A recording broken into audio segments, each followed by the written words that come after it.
going to invite you to try on this different paradigm of multiplicity that IFS espouses and consider the possibility that you and everybody else is a multiple personality. And that is a good thing. I'm not suggesting that you have multiple personality disorder. Now it's called dissociative identity disorder. But I do think that people with that diagnosis are not so different from everybody else. What are called alters in those people are the same as what I call parts in IFS. Now he says this very blithely, are the same as. A more cautious writer would have said are analogous to or congruent or something like that, but he calls it the same. And then, right after saying you don't have this disorder, but parts are the same thing as alters.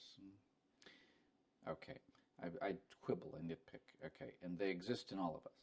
The only difference is that people with dissociative identity disorder suffered horrible abuse, and their system of parts got blown apart more than most, so that each part stands out in bolder relief and is more polarized and disconnected from the others.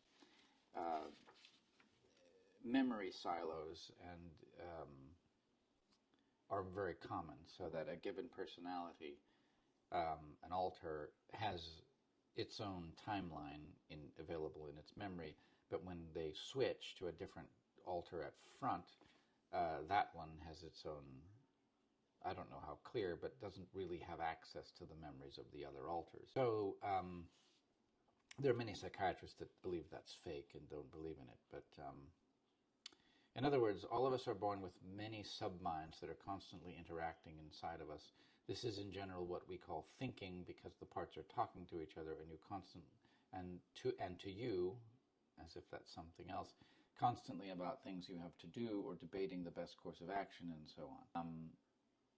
Remembering a time when you faced a dilemma, it's likely you heard one part saying, go for it, maybe not auditorily, but you get a sense of these things, and another saying, don't you dare. Because we just consider that to be a matter of having conflicted thoughts. We don't pay attention to the inner players behind the debate. IFS helps you not only start to pay attention to them, but also become the active internal leader that your system of parts needs.